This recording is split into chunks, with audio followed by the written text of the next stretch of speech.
Коомдук каналдын берүүлөрүн Жума кайрак программасы улантат. Студияда мен Болотбек Табалдиев. Алгач берүүнүн өзүң түзгөн окуялардан учкай маалымат. Батукаевке ким паспорт жасап, учакты ким даярдаган? Аны бошотуу боюнча чечимди сот эмне үчүн бир күндө чыгарган? Маселени депутаттык комиссия иликтемей болду. Кыргызстанды колдоого Казакстан дайыма даяр. Алмазбек Атамбаевди Астанада тосуп алган казак президенти бүткүл бир тууган Кыргызстан элин колдоорун айтты. Бизден Казакстан жагынан эстөбүз керек. Эгерде мүмкүнчүлүк болсо эчтенени аямайбыз. Өлкөнүн ар бир жараны кыргыз тилин билиш керек. Мамлекеттик тилди улут аралык тил катары калыптандыруу маселеси жаңы бекитилген концепцияга киргизилди. Кыргыз-түрк кызматташтыгынын жаңы толкуну башталат. Түрк башбаканы Эрдоган бир жылдык соода жүгүртүүнү 1 миллиард долларга жеткиребиз деп кетти.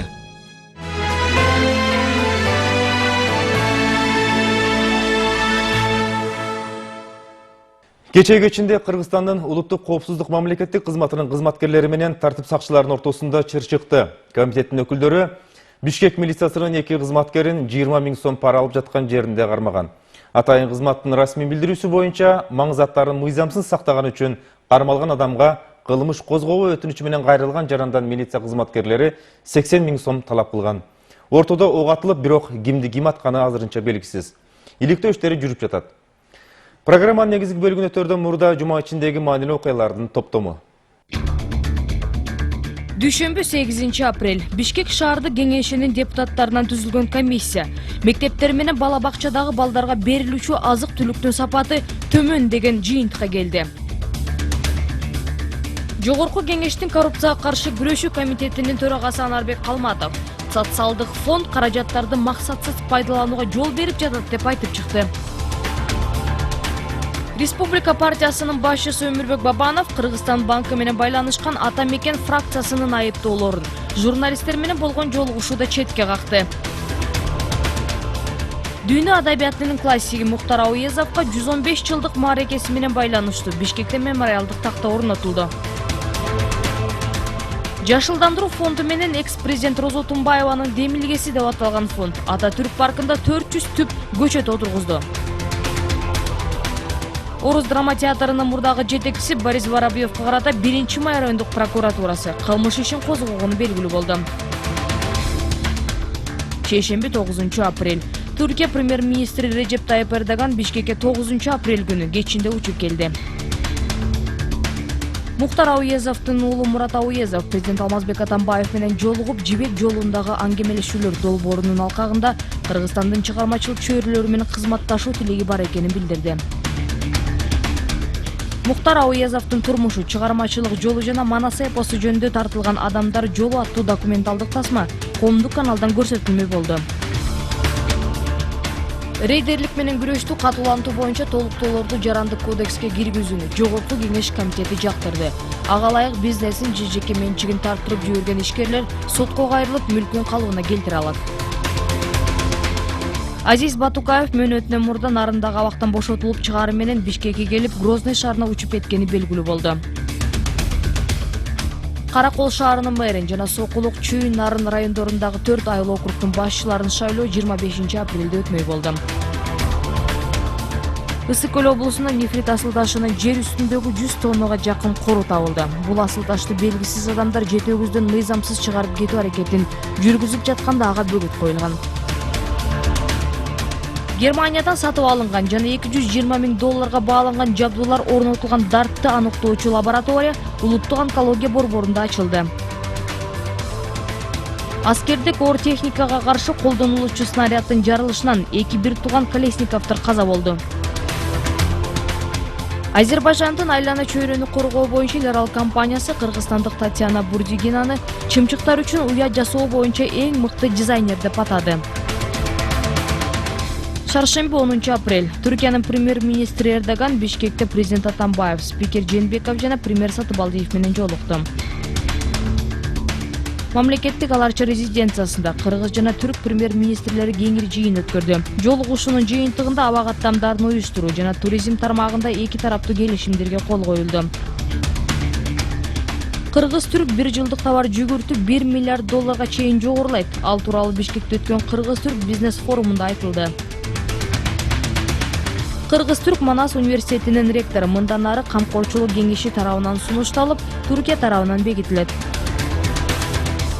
Эл аралык валюта фонду менен Кыргызстан ортосунда кызматташтык кеңейет. Президент Алмазбек Атамбаев фонд өкүлү Кристиан Беддисти кабыл алды.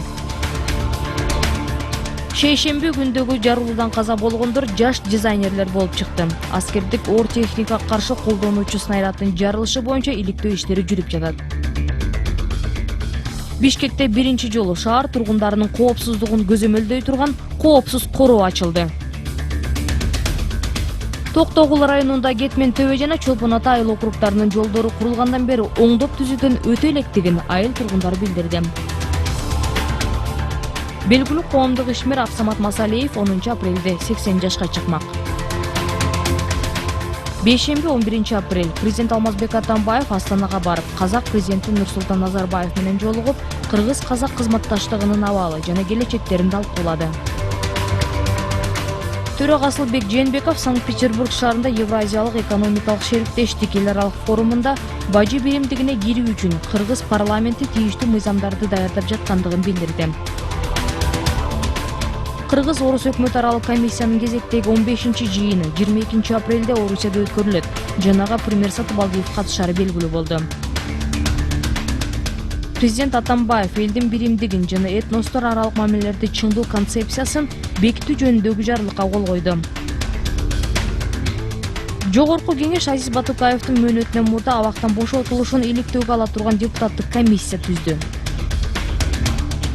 Жардыргыч заттарын сатып жүргөн Нарын облусунун тургуну кармалып, бул факт боюнча кылмыш иши козголду. Айылдык китепканалардын айрымдарына бир жылда 4-5 гана жаңы китеп келип түшөт. Улуттук китепкана менен Америка университети биргелешип, айылдык китепканаларга китеп тартуулаа деп аталган 1 айлык кайрымдуулук иш-чарасын өткөрүүнү чечти. Жума 12 апрель төрөгасы Асылбек Жээнбеков Санкт-Петербург шаарында Европа кеңешинин парламенттик ассамблеясынын төрөгасы Жан-Клод Миньон, ошондой эле Орусиянын парламенттик думасынын төрөгасы Сергей Нарышкин менен жолукту. Премьер Сатыбалдиев өкмөт жыйынында чыгашаларды азайтып, чөнтөккө карап жашоого жана экономикалык маселелерди чечүүдө министрлерди жаңы ыкмаларды издөөгө чакырды. Вице-премьер Сарпашев бир нече райондун акимдерин кызматтан алууну премьер-министрге сунуштады. Казакстанда кыргыз маданиятынын күндөрү өтүп, Чыңгыз Айтматовдун 85 жылдыгы белгиленет деп билдирди. Казакстандын тышкы иштер министри Эрлан Идрисов кыргыз министри Эрлан Абдулдаев менен жолукканда. Июнь айында Казак-Кыргыз өкмөт аралык кеңешинин жыйыны болору Астанада өткөн Казакстан менен Кыргызстандын тышкы иштер министрлеринин жолугушуусунда белгилүү болду. Нарын дарыясынын башына ГЭСтердин каскадын куруу боюнча келишимдин мыйзам долбоорун Орус өкмөтү жактырды. Мындай чечим Орус өкмөтүнүн жыйынында кабыл алынган. Сузак районунун Сокуташ айылында тургундар менен электриктердин ортосунда нааразычылык пайда болду. Эл аралык айкөлдүк кайрымдуулук фонду коомдун аярлуу катмарларына колдоо көрсөтүп, өлкөнүн социалдык өнүгүшүнө салым кошкон меценаттарга атайын сыйлыктарды ыйгарды. 10 тысяч сомов, значит, достоинством по 1000 сомов. Денежные средства АД 09 41 789. Кечинде Бишкектин Свердлов милиция бөлүмүндө милиция кызматкерлери менен чекистер ортосуна чатак чыгып, 2 милициячы камакка алынды. Сейчас будет проводиться личный обыск с вашим участием. Обыск, значит, Мамбеталиева и Сарбашева. Ишемби 13 апрель өкмөттүн кеңейтилген жыйынында бир катар кызматкерлерге сөгүш берилип, 5 райондун акими, 1 акимдин орун басары, 2 министрдин орун басарлары жана дене тарбия менен спорт агенттигинин жетекчиси кызматынан алынганы белгилүү болду. Чекистер менен милиция ортосунда кечээ күнү чыккан чатакка күнөөсү барлар жазаланышы керектигин премьер-министр Жантөрө Сатыбалдиев бүгүн өткөн жыйында билдирди. Милиция бөлүмүнүн жетекчиси тергөө иштери бүткөнчө кызматтан убактылуу четтетилди.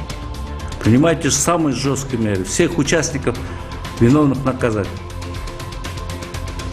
Туаса жүрөк кемтиги менен төрөлгөн кыргызстандык 6 балага Сеул шаарындагы ооруканада акысыз операция жасалып, алар мекенине кайтып келди.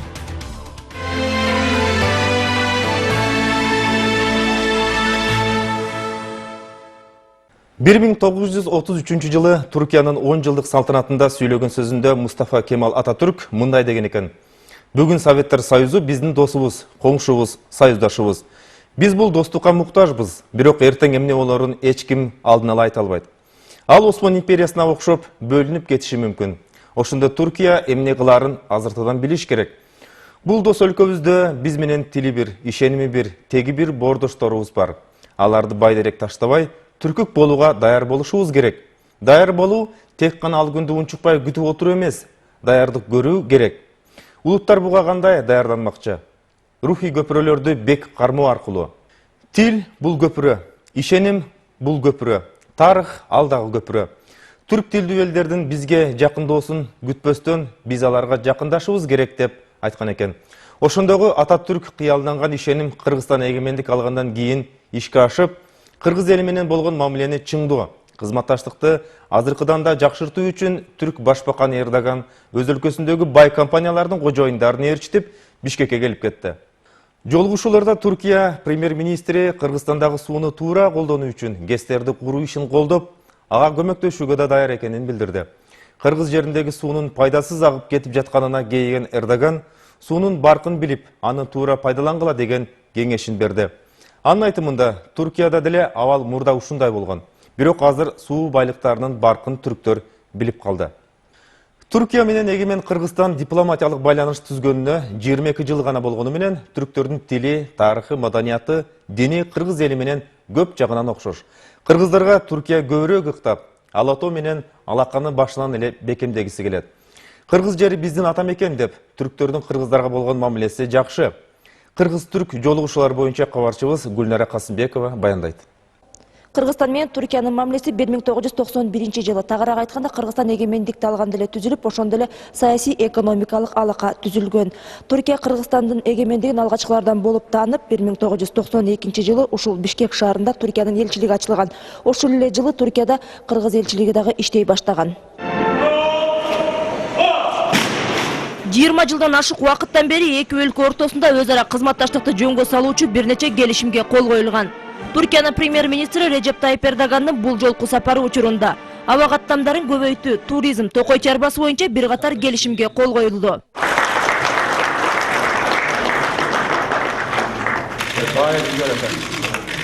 Кыргызстан менен Түркиянын эки тараптуу кызматташтыгы өз туурумун таап, учурда мамлекеттик жогорку деңгээлдеги сапарлар байма-бай уюштурулуп жатат. Кыргыз бийлиги менен Түркия жетекчилиги ортосундагы жакшы ымаладан улам. Алар Кыргыз элине кол сунуп жардам көрсөтүүдө.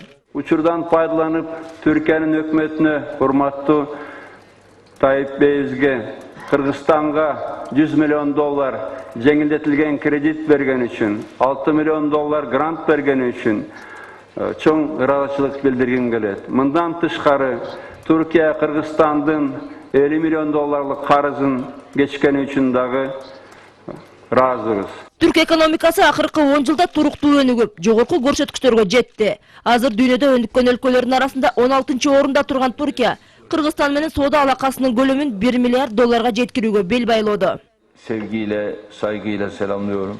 Соода экономикалык байланыштарыбыз 2012 жылы $90 миллион өскөн. Эми бул чек болбош керек. Анын көлөмүн $1 миллиард жеткирүү максатын коюп жатабыз. Кыргызстанга инвесторлорду алып келүүгө аракет кылабыз. Бул үчүн ишкерлерге туруктуулук керек. Эки өлкө ортосундагы соода жүгүртүүнүн көлөмү 2012 жылы $230 миллион болгон. Аны $1 миллиард 4-5 жыл аралыгында көтөрүү мүмкүн. Дүйнө өлкөлөрүндө Түркия ишкерлери салган инвестициялардын жалпы көлөмү $200 миллиард ашат. Түркия бүгүнкү 20 өнүккөн мамлекеттин ичине кирет, 16-орунда турат. Анын дүң продукциясы $1 триллион жетип калды. Киши башына билгөндө бир $12 миң ашык болот. Булардын өсүү темпи да жогору.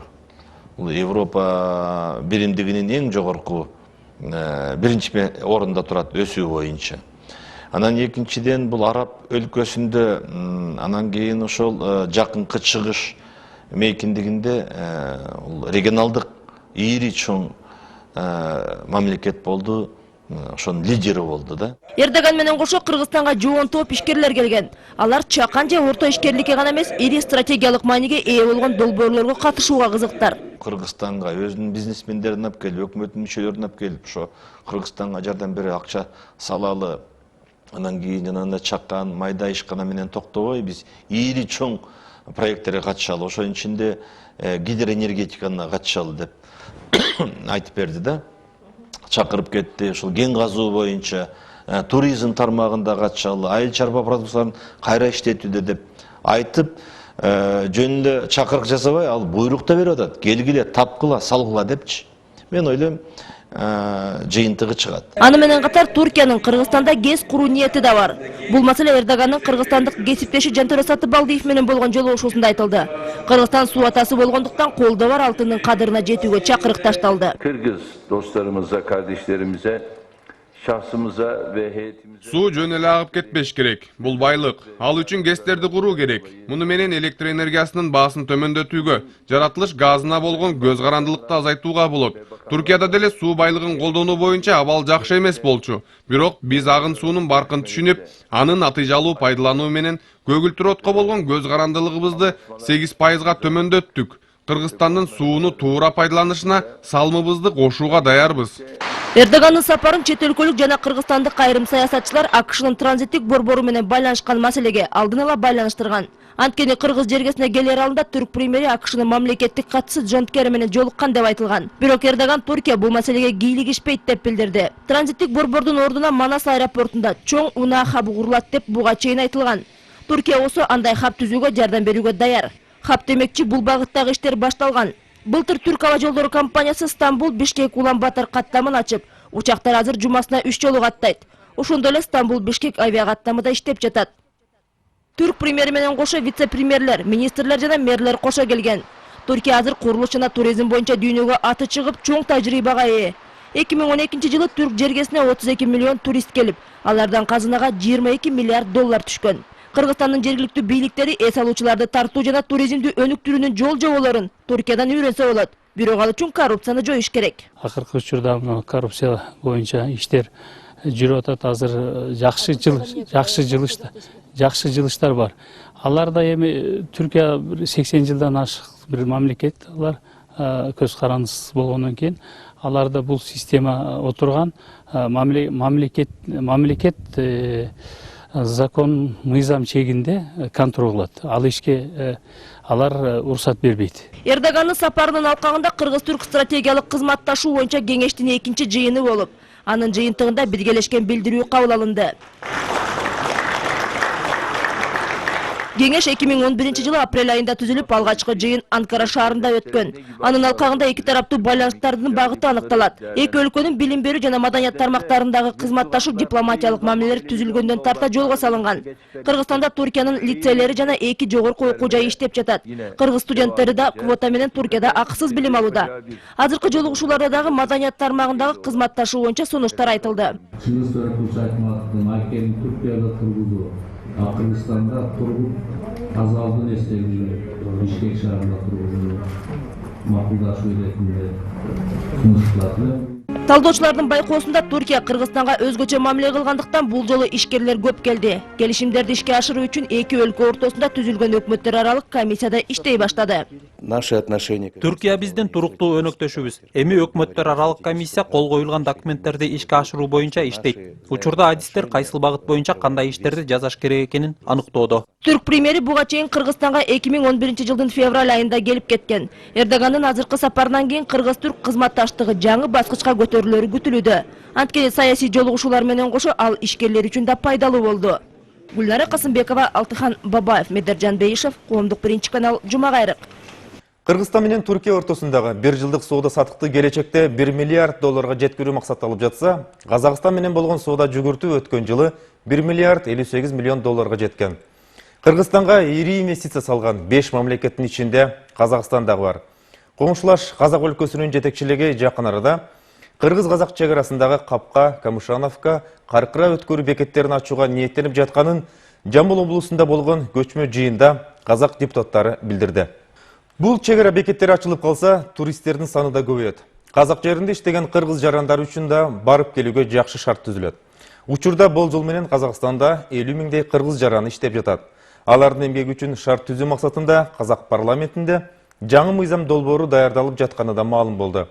Кыргыз-казак депутаттарынын бетме-бет жолугушуусунда азык-түлүк маселеси да талкууланды. Кыргыз тарап өлкөдө өндүрүлгөн сүттү коңшу өлкөгө сатууну тез арада чечүү керектигин айтты. Казак депутаттарынын айткандарына ишенсек, жакында сүт сатуу иштери кайра жанданышы мүмкүн. Ал эми 2 күн мурда Кыргыз-казак кызматташтыгынын абалы жана келечектери жөнүндө президент Алмазбек Атамбаев Астанада казак президенти Нурсултан Назарбаев менен жолугушуп сүйлөштү. Назарбаев өз сөзүндө Казакстан Кыргызстанды колдоого даяр экенин айтып, кыргыз элине жакшылык гана кааларын билдирди. Кыргыз президенти Алмазбек Атамбаев Казакстанга сапар менен барып келди. Астанада ал казак президенти Нурсултан Назарбаев менен жолугушуп, эки тараптуу жана регионалдык маселелер боюнча сүйлөштү. Жолугушуу Ак Ордо резиденциясында өттү. Эки мамлекет башчы кыргыз-казак кызматташтыгынын абалы жана келечеги тууралуу пикир алышты.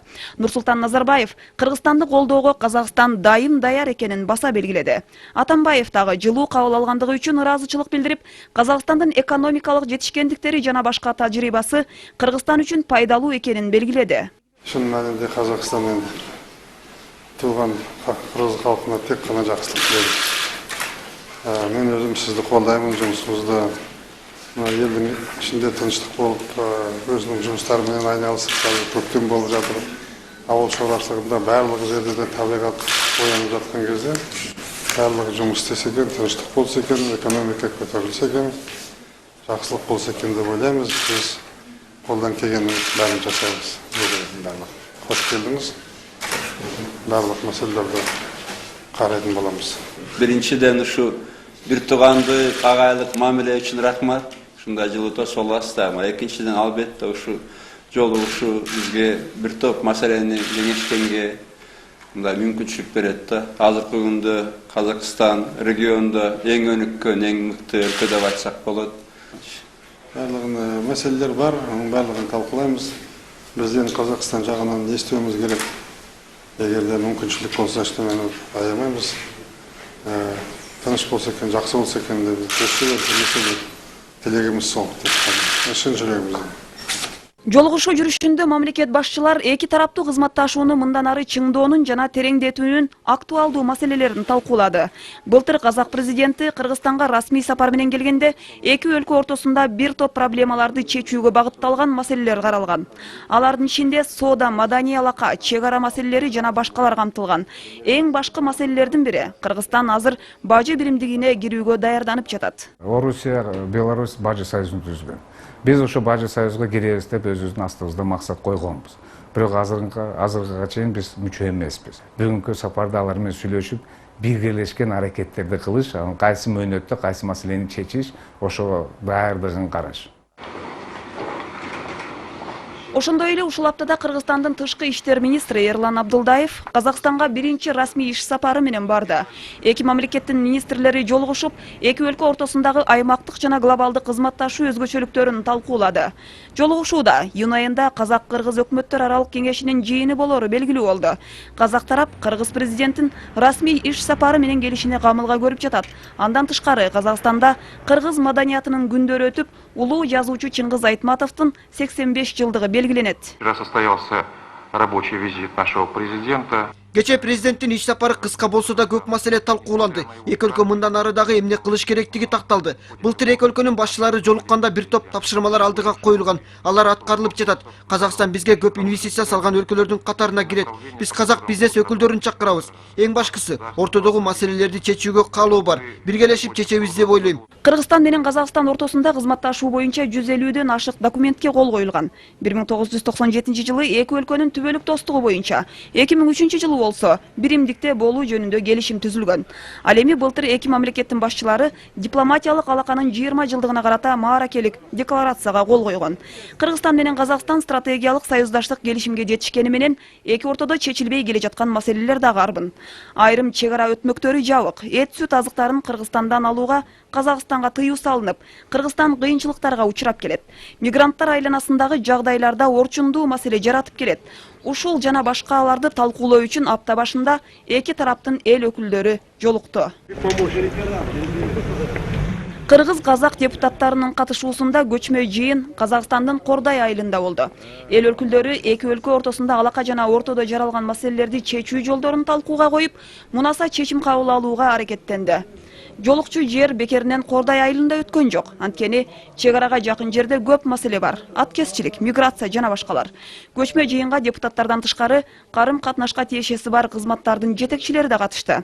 Казак эл өкүлдөрү эң башкысы жайкы мезгилде Ысык көлгө барчу казак туристтеринин коопсуздугу, жолдогу абал тууралуу тынчсыздануусун билдирди.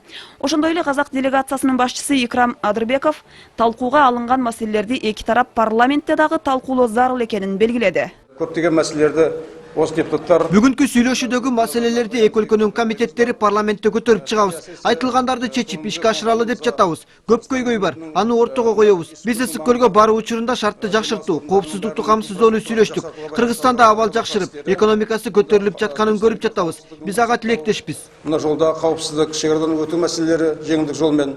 Былтыр эки өлкө ортосундагы соода жүгүртүү көлөмү 1 миллиард 58 миллион долларга жетип, 41%га жогорулаган. Казакстан Кыргызстанга эң көп инвестиция салган 5 өлкөнүн катарына кирет. Жолугушууда кыргыз мигранттарына иштөө үчүн жеңилдиктер каралып жатканы дагы маалым болду. Андан тышкары туристтер үчүн бир нече чек ара өтмөгү ачылат. Келечекте Капка, Камышановка, Каркыра ачылган турат. Ошо менен туристтердин келиши көбөйөт. Ошону бизге Казакстан тарап жарыя кылды. Буга чоң ыраазычылык айтабыз. Экинчи маселе биздин мигранттардын маселеси. 50 миңдей биздин мекендештер Казакстанда эмгек кылып жүрүшөт. Азыркы күндө Казакстанда ошого байланыштуу мыйзам долбоору даярдалып жатыптыр. Ал мыйзам кабыл алынгандан кийин Кыргызстандан келген мигранттарга бир өзгөчө жеңилдетилген жагдай каралып жаткан экен. Биз ошону күтөбүз. Азык-түлүк продукциясы боюнча да сүйлөшүү өттү. Казакстан бажы биримдигинин талаптарын жана эпизодикалык абалдын начарлыгын жүйө кылып, Кыргызстанда өндүрүлгөн сүт азыктарын алууну 3 октябрда токтоткон. Андан бери казак адистери сүт өндүргөн ишканаларды текшерип чыккан жана жакында сүт сатуу кайра жанданышы мүмкүн. Комиссия түзүп, ошол тиешелүү маселелерди карап, тез арада бири-бирибизге түшүнүк берип, анан кийин границаны жабыш керек, ачыш керек деген маселени карайлык. Экинчиден, эки мамлекеттин ортосунда лаборатория түзөлүк, ошо сүттөрдүн, азык-түлүктөрдүн текшерип, өзүнүн мындай качествосуна карата деп. Мына ушундай маселелерди карап атабыз, бирок сүт боюнча маселе чечилип калды деп айтып атат. Көчмө жыйында ортого салынган маселелер кандай чечилгени эмки жолугушууда каралмай болду. Жай айында казак тараптын өкүлдөрү Кыргызстанга келип кетүүгө чакырылды. Жанат Мажитова, Уланбек Тыйканбаев, Тимур Сыдыгалиев, Коомдук биринчи канал, Жума кайрык. Президент Алмазбек Атамбаев элдин биримдигин жана улут аралык мамилелерди чыңдоо концепциясы жөнүндөгү жарлыкка кол койду. Документте Кыргызстандагы улут аралык мамилелерди өркүндөтүү, өлкөнүн ийгиликтүү өнүктүрүүнүн эң маанилүү шарты жана ал улуттук коопсуздуктун абалына түздөн-түз таасир тийгизет деп белгиленет. Ошондой эле өлкө калкынын көпчүлүгүн түзгөн жана мамлекетке тарыхый аталыш берген кыргыздар Кыргызстандын өзөгү деп да жазылган. Кабыл алынган концепцияда тил саясатына да өзгөчө маани берилет. Мисалы, Тажикстандагы өзбектердин баары тажикче билет жана улут аралык баарлашууда тажик тилин колдонот. Өзбекстанда жашаган ар улуттагы адамдар да улут аралык баарлашууда өзбекче гана сүйлөйт. Эркиндиктин чеги кенен болгон Кыргызстанда жашагандар болсо, кыргызча үйрөнө албайт же ага каршылык да көрсөтөт. Кабыл алынган концепцияда улут аралык мамилени жакшыртуу үчүн өлкөдө жашаган бардык улуттарга мамлекеттик тилди улут аралык тил катары пайдалануу керек экени айтылат. Кыргызча сүйлөгөн чет өлкөлүктү көргөндө кыргызча билет экен деп кыргыздар сүйүнүп калат. Жана тилди кантип үйрөнүп алдың деп суроо салып, сүйлөшүүгө кызыгат. Бирок ал катардагы көрүнүш болууга тийиш. Анткени жергиликтүү тилди билүү бейтаныш эки адамды сүйлөштүрүп, жакындатат. Эгер Кыргызстанда жашаган ар бир улуттун өкүлдөрү кыргызча сүйлөп турса, бири-бирин түшүнүү жана достук мамиле түзүү да оңой болот. Элдин биримдигин жана улут аралык мамилелерди чыңдоо концепциясы тууралуу Жанат Мажитова айтып берет. Көп улуттуу Кыргызстандын тарыхында анда жашаган улуттар арасында көйгөйлөр болуп келген. Мамлекеттик ырааттуу саясат калыптан электиктен өлкө түштүгүндө улут аралык жаңжал 2 рет кайталанды. Андай окуялардын кайталанбашы үчүн эл биримдигин бекемдөөгө, бирдиктүү коом калыптандырууга жана этностор ортосунда достук аралашууларга негиз түзүү максатында Жогорку Кеңеш депутаттары жана Кыргызстан эл ассамблеясы тарабынан концепция иштелип чыкты. Президент документке кол коюр алдында документ көп жолу талкууланды. Концепциянын биринчи бөлүгүндө этнос аралык мамилелерди мамлекеттик укуктук жактан жөнгө салуу каралган. Эгемендүүлүк алгандан кийин Кыргызстанда этнос аралык мамилени жакшыртуу үчүн бир нече долбоор жазылып, Кыргызстан жалпыбыздын үйүбүз деген сыяктуу идеялар айтылып келген. Тилекке каршы алар улут аралык достукту чыңдап бере алган жок. Серепчилердин баамында жаңы кабыл алынган документ кагаз жүзүндө калбайт. Аны жүзөгө ашыруу үчүн жергиликтүү өзүн өзү башкаруу жана этнос аралык мамилелер агенттиги дагы түзүлгөн. Анын жетекчиси Накен Касиев билдиргендей, 2 айлык мөөнөттө концепцияны жүзөгө ашыруу боюнча иш-чаралардын планы иштелип чыгат жана ал 3 баскычта ишке ашырылмакчы. Мыйзамдарды, ошо концепциянын негизинде мыйзамдарды улут аралык мамилелер боюнча калыптандыруу жана толуктоо. Касиев билдиргендей, учурда концепцияны жүзөгө ашыруу үчүн каржылоо булактары каралууда. Долбоор мамлекеттик казнадан жана донорлор эсебинен каржыланат. Өкмөтүбүздүн 5 жылдыкта кандай бюджеттик алымча кошумчасы ошонун баарысын тактап эсеп кысабын чыгарып, анан ошол финансылык жактан каржылоосун карап атабыз. Как спросить, где ты работаешь? Сел когда иштейсиң. Кыргызстан эл ассамблеясында кары жашына карабай башка улуттун өкүлдөрү кыргыз тилин үйрөнө баштады. Алар Кыргызстанда мамлекеттик тил бириктирүүчү ролду ойной турганын түшүнөт. Концепциянын 2-чи бөлүгүндө да мамлекеттик тилдин бириктирүүчү ролу жана тилдик көптүрдүүлүктү өнүктүрүү маселеси камтылды. Муну менен тең салмактуу жана натыйжалуу тил саясаты жүргүзүлөт. Документтин башкы максаттарынын бири Кыргызстанда жашаган бардык улуттарга мамлекеттик тилди улут аралык тил катары кабыл алдыруу. Бул концепцияда ачык айкын көрсөтүлдү да.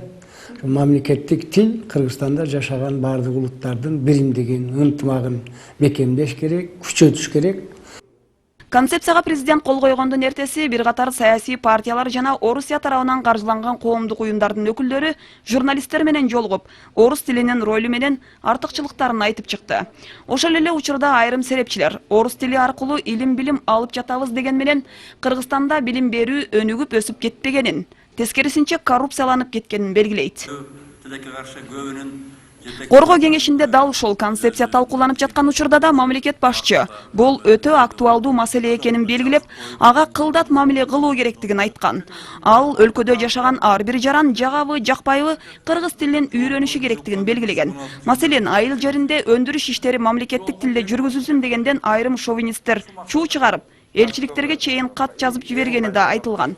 Мамлекет башчы кээ бир адамдар улут аралык маселеден өздөрү пайда табуу аракетин жасаганын айткан болчу. Обсуждаем концепцию укрепления единства народа. Улут аралык мамилелерди чыңдоо боюнча концепцияны талкуулоодобуз. Аны иштеп чыгууга көп убакыт кетти. Бул өтө кылдат маселе, өлкөнүн келечеги, туруктуулугу дагы ушул маселеге байланыштуу. Ошондуктан биз жаңылышты кетирбешибиз керек. 2010-жылдагы, 90-жылдагы июнь окуяларынын келип чыгуу себептери терең изилденди. Мында мен жагабы, жакпайбы биз мамлекеттик тилди өнүктүрүүбүз керек. Жогорку кеңеш кыргыз тилдүү калк жашаган жерлерде кыргыз тилинде иш кагазларын жүргүзүүсү керек деген чечим кабыл алганда, кээ бир саясатчылар чымындан пил жасап, чуу көтөрүп, жергиликтүү чет элдик гезиттерге да чыкты. Көзүбүздү ачуубуз керек. Ошол өлкөдө 50 жыл жашап, 500 сөздү үйрөнө албаган уят. Көп улуттуу Кыргызстандын өзөгү кыргыздар. Орус тили да Кыргызстан үчүн абдан керек. Ошондой эле концепцияда өлкө калкынын көпчүлүк бөлүгүн түзгөн жана мамлекетке тарыхый аталыш берген кыргыздар Кыргызстандын көп улуттуу бирдиктүү элинин өзөгү болот деп жазылат. Депутат Курманбек Дыйканбаев жоопкерчилик титулдук улутка көбүрөөк жүктөлөт. Бирок ошол эле учурда башка улуттар да жоопкерчиликти унутпоосу керек дейт. Биз деген конституция боюнча, башкы мыйзам боюнча ар бирине шарт түзүп атпайбызбы? Алардын тили өнүккөн боюнча, алардын жанакы маданияты, тарыхый жанакы традициялары баары колдонсун деп атабыз, шарт түзүп атабыз.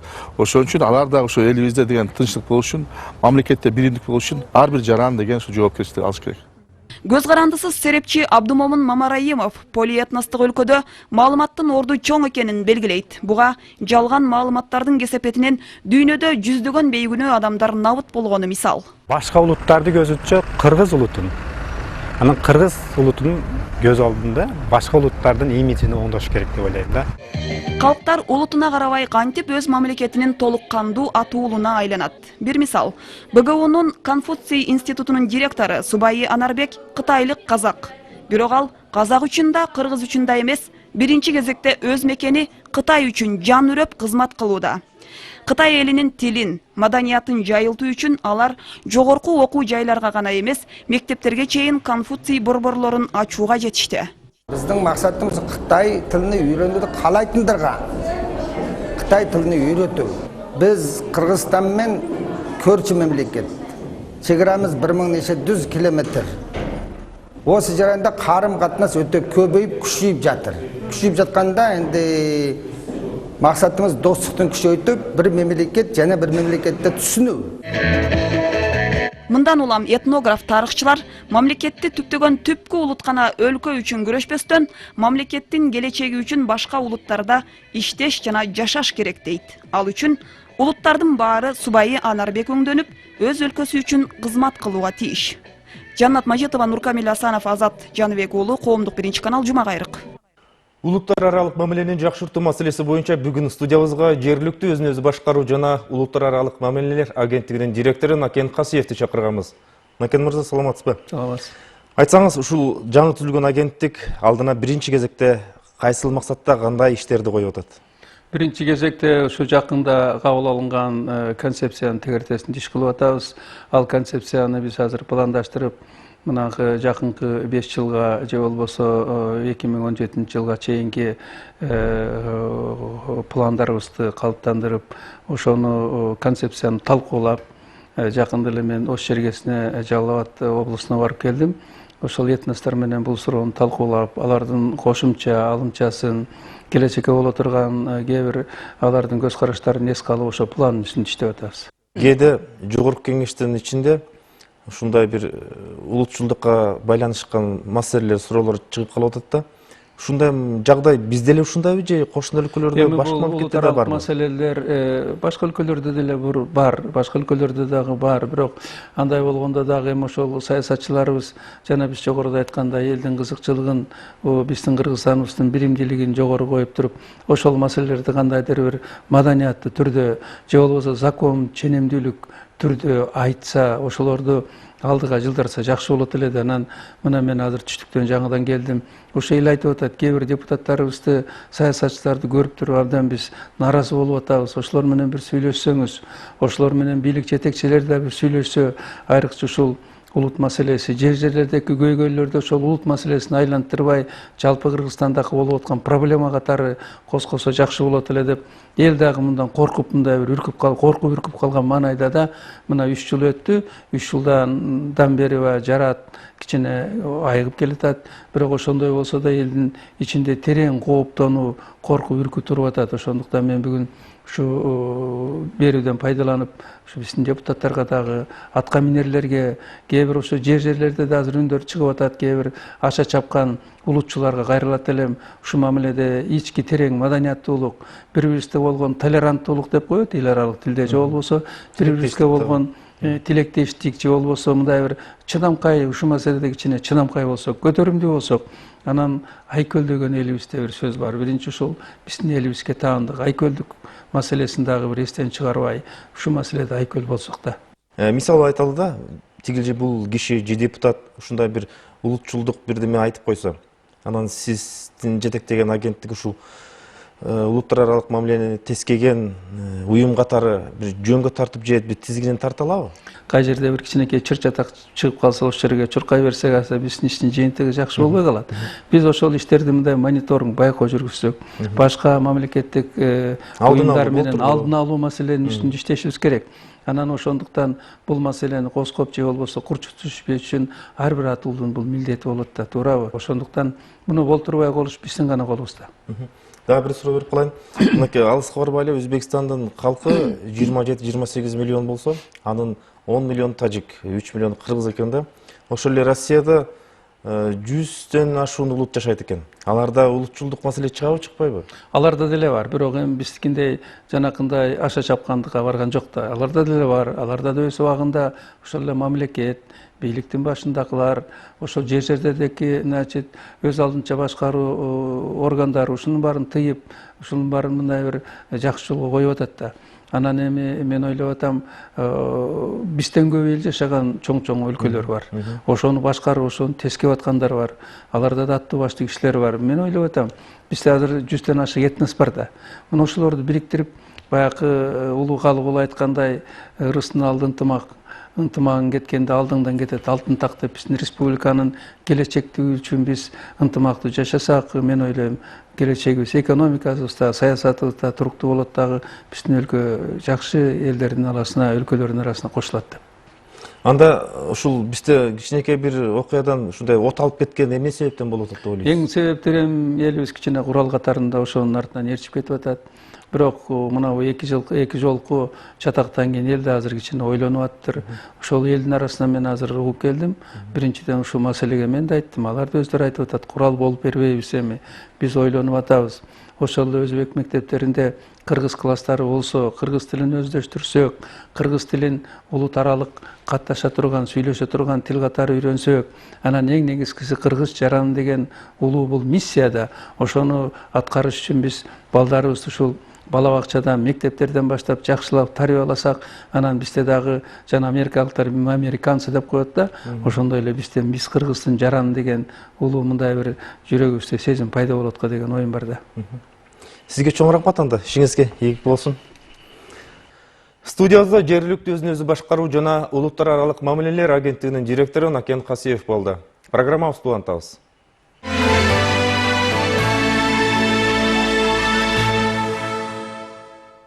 Чулгандуу иш. Бир нече адамдын өлүмүнө тиешеси бар делген Азиз Батукаевдин мөөнөтүнөн мурда абактан бошоп, Чеченстанга учуп кетиши жума ичиндеги башкы окуялардын бири болду. Батукаевдин мөөнөтүнөн эрте ден соолугуна байланыштуу делип, мыйзам чегинде бошотулду деп парламентте тийиштүү жетекчилер жооп бергени менен, ал жоопторго депутаттар да, карапайым адамдар да көп ынанган жок. Адатта мыйзамга каршы келген майда чүйдө иштерди соттор айлап, кээде жылдап карайт. Бирок Батукаевге келгенде дарыгерлер дагы, соттор дагы ыкчам иштеп, боорукерлик кылышты. Ишти караган соттун айтымында, соттолгон адам мөөнөтүн өтөп жаткан кезде катуу уруп калса, кылмыш жаза кодекси боюнча дарыгерлердин кортундусу менен жаза өтөөдөн бошотулат экен. Бирок кептин баары анын тез арада чет өлкөгө чыгып кетишинде болуп отурат. Коомчулук болсо аны Батукаев Кыргызстан аймагынан чыгып кеткенден кийин гана билип отурат. Суроолорго жоопторду кабарчыбыз Нургүл Жумабекова издеген. Кылмыш иштери менен аты жаманатталган Азиз Батукаевдин абактан бошоп Кыргызстандан чыгып кетиши коомдо катуу резонанс жаратты.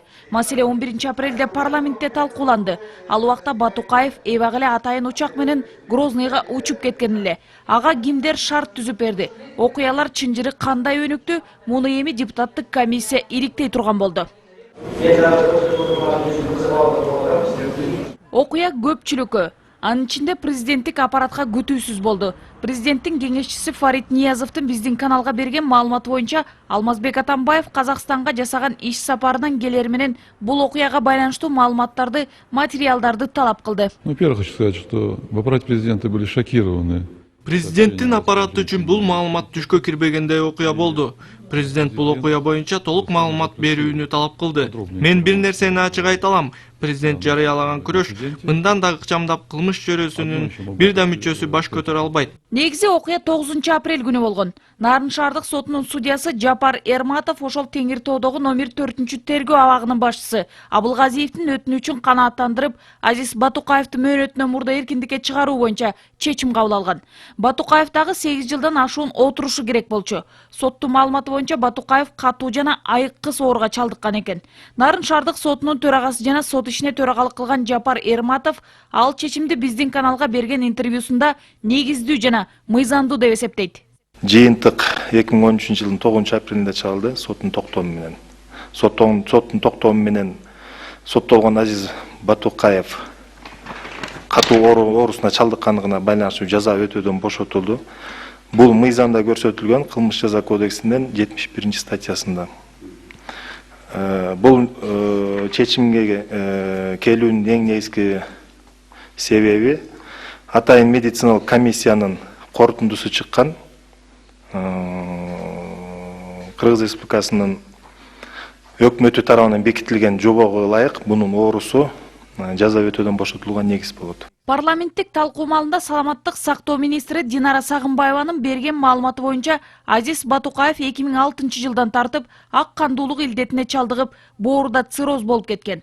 Аны медициналык комиссияда текшерип тастыктаган. Себеби ага чейин Нарындын СИЗОсунда Батукаев ооруп жатат деген кайрылуу улуттук гематология борборуна келип түшүп, бул маселе боюнча акылдашылган соң министрлик Батукаевдин ден соолугун текшерүү максатында Нарынга атайын дарыгер жиберген дейт министр Динара Сагынбаева. Эле эл өкүлдөрү Батукаевдин абактан чыгышы жогорку чеберчилик менен ыкчам жасалганын айтышты. Ал эми айрым депутаттар болсо, аны атайын операция катары баалап, сот Батукаевга туура эмес беренени колдонгон дешти. Бул жерде мыйзамдардын бардыгы одоно бузулган. 363 беренени колдонуп жетекчилиги менен сот чечим чыгарып берген. Бирок ал беренеде дагы чыгарар алдында сот ошол кылмышкердин кылган кылмышынын оордугун жана өзүнүн жеке адамдык сапатына баа бериш керек деп турат. Бул деген сөз 363 берене Азиз Батукаевга туура келбейт дегенден кабар берет да. Омбудсмен Турсунбек Акун биздин каналга берген интервьюсунда Батукаевдин ден соолугу акыркы учурда оорлоп кеткен дейт. Акун аны өз көзү менен март айында көрүп келгенин, ошондон кийин жаза өтөө кызматына бул жагдайды эске алыш керек деген өтүнүч менен кайрылганын айтат. 3 жылдан бери анын ден соолугу боюнча, анын эле эмес, Нарын номер 4-Нарын СИЗОсунда абакта жаткан, Кыргызстан боюнча анан Нарындагы СИЗОдо жаткандардын баарын абалын биз мезгил менен билип турабыз да. Анан ошо биздин сотрудниктер дагы дайыма мезгилдүү түрдө мониторинг байкоо жүргүзгөнбүз. Анан мен дагы акыркы Нарынга барганда бүт баарын көрүп чыкканмын. Абактагылардын анын ичинде Батукаевди көргөм. Батукаевдин абалы чын деле аябагандай оор болчу. Мисалы ушундай бир жанагындай оорлар менен ооруп атат деп айткан. Анан ошону көрүп чыкканбыз. Болду. Ошо акыркы мен көргөнүм ошол ооруп атканды боюнча, катуу ооруп атканды. Кыргызстандагы түрмөлөрдүн баарын караган жаза аткаруу мамлекеттик кызматынын жетекчиси Зарылбек Рысалиев Батукаевди Нарында эле дарылоо керек деп Саламаттык сактоо министрлигине кайрылганын айтат. Бирок аны Нарында дарылоого шарт болгон эмес. Рысалиевдин айтымында жаза аткаруу кызматы Батукаевди улуттук гематология борборунда дарылоого эч кандай каршы болгон эмес. Бирок аны ооруканада кайтаруу маселеси оорчулук түзмөк. Анын жанына охрана коесуңар.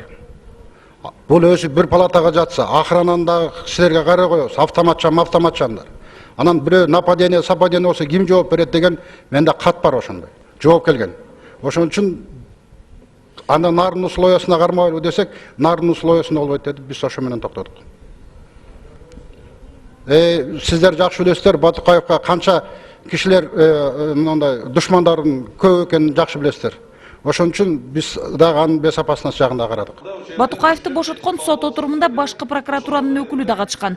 11 апрелдеги парламент жыйынында жогорку кеңештин депутаттары 2005 жылы депутат Тынычбек Акматбаевдин, парламенттин 2 кызматкеринин жана жаза аткаруу кызматынын ошол кездеги жетекчиси Икматулла Полотовдун өлүмүнө тиешеси бар адамдын эркиндикке чыгып жатканын көрүп туруп, ага каршылык кылбаган прокуратура кызматкерлерине нааразычылык билдиришти. Башкы прокурордун айтымында Батукаевди бошотуу боюнча сот өкүмү бир да мыйзамга каршы келбейт. Анын үстүнө Батукаевдин оорусун тастыктаган 3 комиссиянын бүтүмдөрү да бар. Ошондон улам башкы прокуратура сотко катышкан прокурордун иш аракетинен мыйзамга каршы келген эч нерсе тапкан жок. 3 комиссиянын заключениясы бар болчу. Мен ойлойм, ол прокурорго ошол заключениялар негиз болду деп. Анткени эгерде бир эле заключение болсо, бөлөк маселе болот эле, бирок 3 заключение болуп турса, прокурордун колунда перечень заболеваний турса, ал перечень боюнча куткарууга, бошотууга бул оору боюнча жатса, анда мен ойлойм, прокурордун кыймыл аракетинде эч бир мыйзам бузуу жок. Батукаев паспортты мыйзамдуу алганбы деген да суроо туулду. Мамлекеттик каттоо кызматынын маалыматы боюнча Азиз Батукаев паспортты мыйзам алкагында белгиленген ченем сааты менен колго алган. Анткени жаза аткаруу кызматы менен мамлекеттик каттоо кызматынын ортосунда абакта жаткандарды паспорт менен камсыздоо тууралуу келишим бар. Эркиндикке чыксын деген сот токтому менен паспортун колго алып, бир туугандар менен бир унаага түшкөн Батукаев ошол эле күнү кечки саат 11-де Манас аэропортуна келген. Манас аба бекетинде аны Challenger 300 учагы күтүп турган. Ушул жагдайдагы эл өкүлдөрүнүн нааразычылыгын жаратты. Жана Батукаев каттоодон VIP залдан өткөнүнө да алар баш чайкашты. Батукаев Грознойду көздөй учуп кетээр боюнча чек ара кызматынын төрагасы Токон Мамытов 2-3 саат мурда кабардар болгон. Бирок чек араны кесип өтүүдө Батукаев талап кылынган бардык документти көрсөтүп, эч кандай мыйзам бузган эмес дейт Мамытов. Чек арачылар аэропорттогу коопсуздук кызматы жана Ички иштер министрлигинин өкүлдөрү менен байланышкан. Жана алар эч кандай каршылык билдирген эмес. Дайыр жолу улуттук коопсуздук кызматынын өкүлдөрү менен, ички иштер министрлигинин өкүлдөрү менен сүйлөшүп, бул кишиге претензияңар барбы, чыгара береликпи десе, претензиябыз жок дептир. Мына ошонун негизинде, анан мыйзамдардын негизинде чек ара кызматы ал кишиге уруксаат берди учуп кеткенге. Серепчилер Азиз Батукаевдин мамлекеттен чыгып кетиши бийлик беделине шек келтирди дешет. Себеби муну менен мамлекеттик органдар бийликтин коррупция менен уюшкан кылмыштуулукка каршы күрөшүү аракеттерин жокко чыгарып салууда дешет. Бакиев дагы туура чыгып кетиптир. Аны дагы ушундай оорулуу деп туруп, жеке менчик ооруканага чыгарып бергенсиздер, атайын ошол жерден качып кетүүгө шарт түзүү үчүн. Азыр Батукаевди дагы ошондой оору деп чыгарып атасыздар. Анда эмесе бизде мүмкүн түрмөнүн кереги жоктур Кыргызстанга бүгүн. Любой убакта биздин Кыргызстандан түрмөдөн чыгып, анан Кыргызстандан любой жерден частный самолет менен учуп кетип аткандан кийин мен ойлойм, ошо шарттарды түзүп аткан өкмөт бүгүнкү күнү толугу менен же болбосо правоохранительный органдардын тиешелүүлөрүнүн баары отставкага кетүүнү мен талап кылам. Азиз Батукаев Кыргызстандан чыгып кетти. Бирок артында бир топ маселе калды. Парламент болсо эмне үчүн маселе дал ушундай нукта өнүккөнүн депутаттык комиссия аркылуу териштирет. Менде маалымат бар, анда тактайбыз. Бул иште чоң акча дагы фигурировать эткен. Ошондуктан бул даярдалган мамлекеттик органдар, кээ бир мамлекеттик органдардын жетекчилери тарабынан даярдалган кылмыш. Болгондо да кылмыш коомго каршы жана мамлекетке каршы. Бул кылмышты ачып акырына чыгыш керек.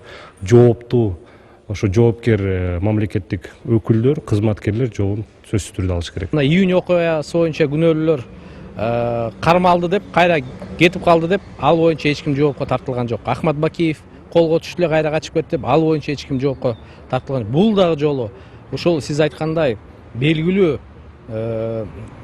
кылмышкер дүйнөсүндөгү атагы чыккан адам, ушу 16 жыл 4 адам өлтүрүүгө шектенүү деген, күнөөлүү деген адам 16 жылга кесилип, анан 8 жылда чыгып кетип атканы, мен ойлойм, бул боюнча биз сөзсүз түрдө изилдеп, күнөөлүүлөрдү чыгарып, буларды дагы аныктап элге айтышыбыз керек.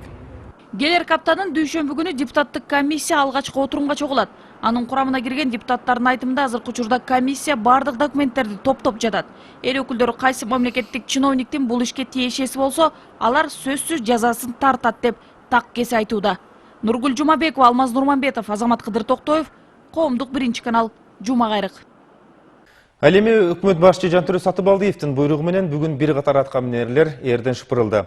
Алар төмөндөгүлөр: Анантай Рыскулов Алабака районунун акими кызматынан, Ахматбек Таласпай уулу Чаткала районунун, Замирбек Аскаров Нукат районунун, Сейтек Кулубаев Актала районунун, ал эми Иличбек Максутов Атбашы районунун акими кызматынан, Акылбек Жумалиев Айыл чарба министринин орун басарлыгынан, Нурлан Баяман Унаа жана байланыш министринин орун басары кызматынан, Айдар Мокенов Кыргыз почтасы ишканасынын башкы директорлугунан жана Байгазы Кенжебаев Дене тарбия жана спорт агенттигинин директорлугунан бошотулду. Дагы бир катар жетекчилерге бүгүн сөгүш берилди. Ушуну менен Жума кайрык программасы соңуна чыкты. Кийинки жумада жолугушканча саламатта болуңуздар.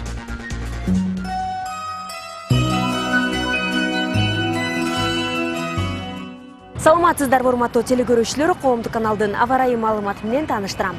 14 апрелде республиканын кээ бир облустарында тоолуу аймактарда жана тоолордо жаан-чачын күтүлөт, бийик тоолуу аймактарда жолдор тайгак болот. Батыштан соккон шамалдын ылдамдыгы секундасына 4-9, кээ бир учурда 14 метрге чейин жетет. Ал эми азыр болсо облустарда күтүлгөн аба ырайы туурасында кенен маалымат. Баткен облусунда абанын температурасы түнкүсүн 7-12 градус жылуу, күндүз 20-25 градус нөлдөн жогору. Ош чергесинде түн ичинде 8-13 градус жылуу, күндүз 23 градуска чейин ысык болот.